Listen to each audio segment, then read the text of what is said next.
¿Alguna vez te has preguntado cómo beben agua los perros? No la succionan como los humanos, ni la lamen simplemente.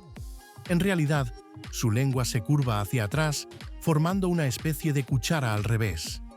La hunden en el agua y la sacan rápidamente, creando una columna de líquido que atrapan cerrando la boca justo a tiempo.